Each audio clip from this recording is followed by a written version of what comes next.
Ini adalah batik yang biasa kita temui dalam kehidupan sehari-hari. Nah, batik ini sudah mendunia loh. Kenapa bisa ya? Ayo kita simak di video ini.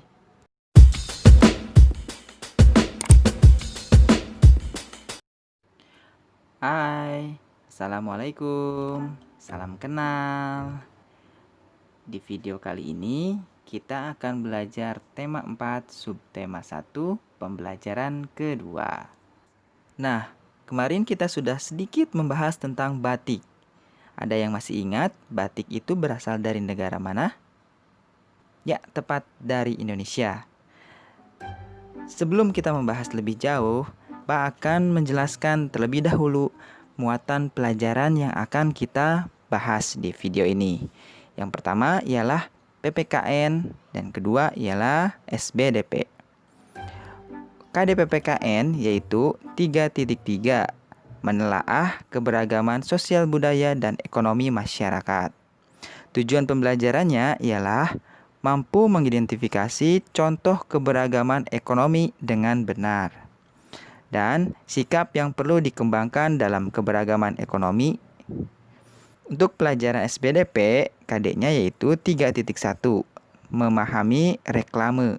Nah, tujuan pembelajarannya adalah mampu mengidentifikasi ciri-ciri reklame dan mampu membedakan reklame dan bukan reklame. Coba kamu amati gambar ini. Ini adalah batik. Nah, di bawahnya adalah gambar orang memakai batik. Batik ini sudah tidak asing lagi di Indonesia dan juga tidak asing lagi di dunia. Kenapa begitu ya? Ternyata terdapat beberapa faktor mengapa batik itu dijadikan sebagai warisan dunia. Yang pertama, batik kaya akan simbol-simbol dan filosofi. Setiap corak pada batik tidak pernah sama dan mampu menyimpan filosofi yang mendalam. Karena itulah UNESCO menetapkan batik sebagai warisan dunia. Sebab yang kedua adalah batik dianggap sebagai penghubung masa lalu dan masa depan. Alasannya, karena batik ini sudah dijadikan warisan turun-temurun dan tetap masih ada sampai sekarang. Nah, sebab yang ketiga, batik merupakan budaya tradisional yang hidup di era modern. Tidak dapat kita pungkiri bahwa batik tersebut merupakan warisan dari leluhur kita yang masih hidup sampai sekarang.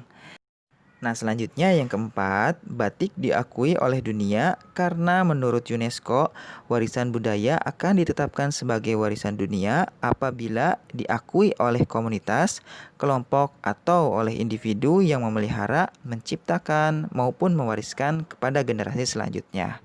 Nah, keempat faktor itulah yang menyebabkan batik diakui oleh UNESCO sebagai warisan dunia. Sekarang kalian sudah paham alasan batik ditetapkan sebagai warisan dunia. Oleh karena itu, kita sebagai warga Indonesia harus bangga memiliki batik, karena batik sudah diakui oleh seluruh dunia. Nah, tugas kita selanjutnya adalah melestarikan batik. Bagaimana caranya? Pemerintah sudah melakukan beberapa aturan.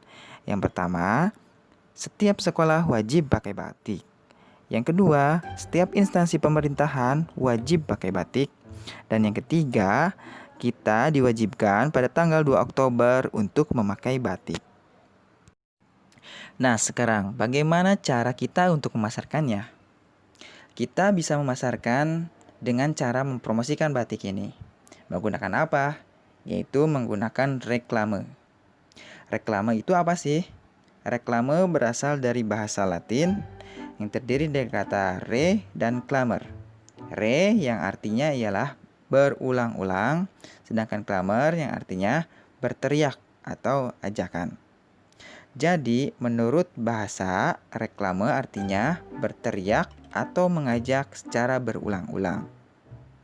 Jika kita artikan secara umum, reklame adalah suatu media atau alat untuk menyampaikan informasi, menawarkan dan mempromosikan suatu produk atau jasa kepada khalayak dengan menggunakan gambar atau kata-kata yang menarik, sehingga menarik perhatian orang-orang terhadap barang atau jasa tersebut.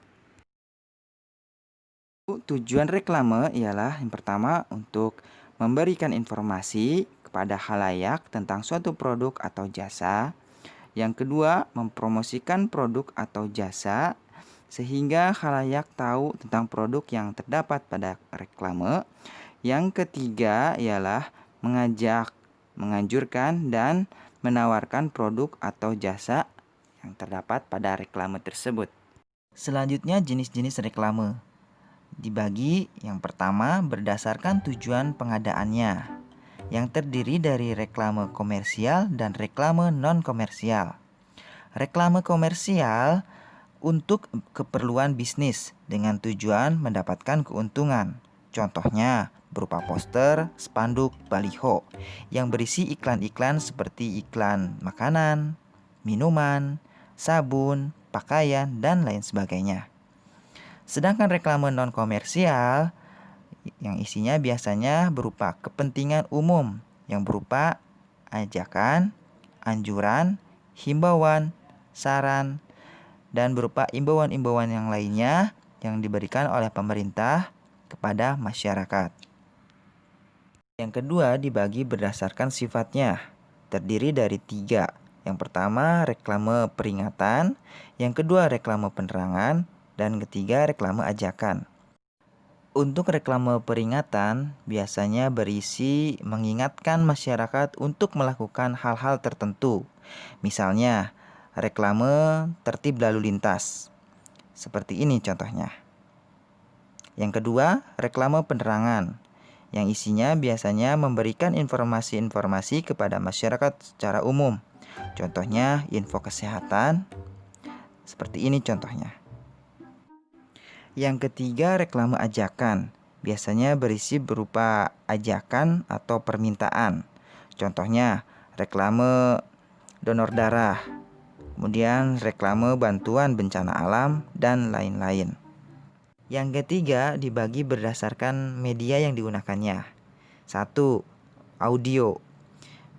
Medianya yang digunakan hanya berupa suara saja, baik itu secara langsung ataupun tidak langsung. Contohnya iklan-iklan yang kita dengar melalui radio. Nah, yang kedua ialah visual. Media yang digunakan hanya berupa gambar. Contohnya spanduk, brosur, poster, dan lain-lain. Nah, yang ketiga audio visual. Jadi media yang digunakan itu melibatkan suara dan gambar. Contohnya iklan yang kita lihat atau saksikan di televisi dan iklan-iklan di YouTube. Nah, setelah kita mengetahui jenis-jenis reklame, kita juga harus mengetahui bagaimana cara membuat reklame yang baik agar produk atau jasa yang kita reklamekan dapat tersampaikan kepada khalayak dengan baik. Ciri-ciri reklame yang baik.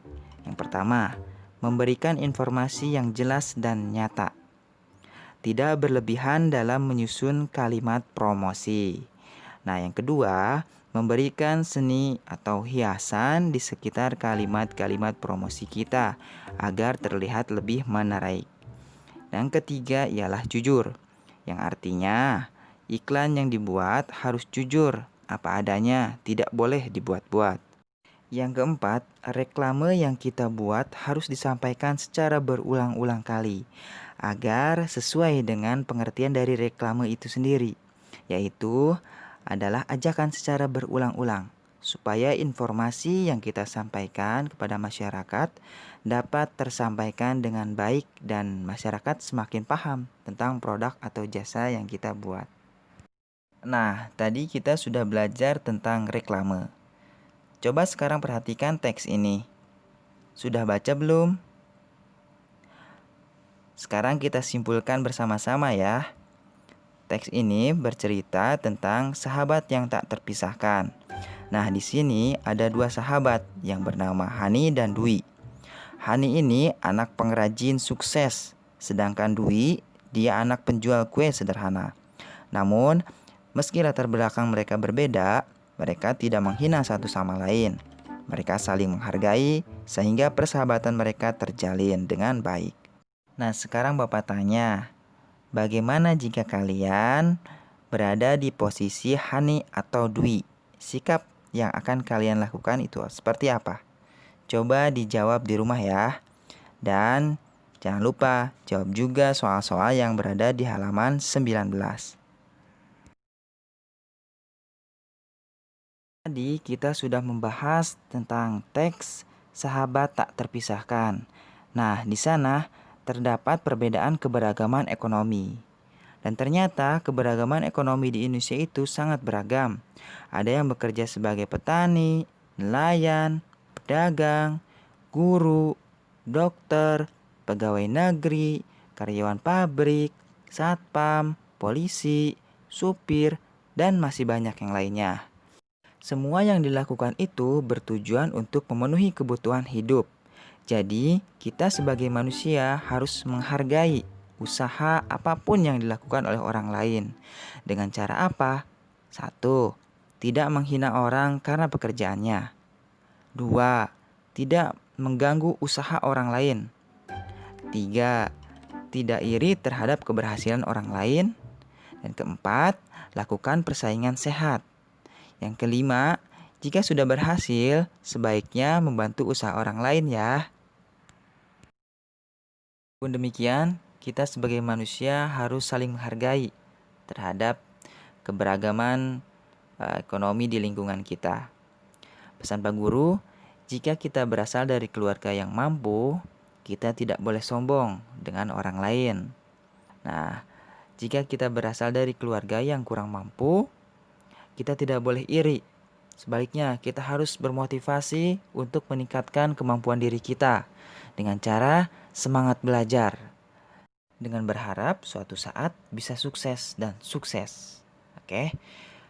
Nah, tugas selanjutnya adalah membuat reklame tentang produk atau jasa yang ingin kalian promosikan. Oke. Terima kasih. Assalamualaikum warahmatullahi wabarakatuh.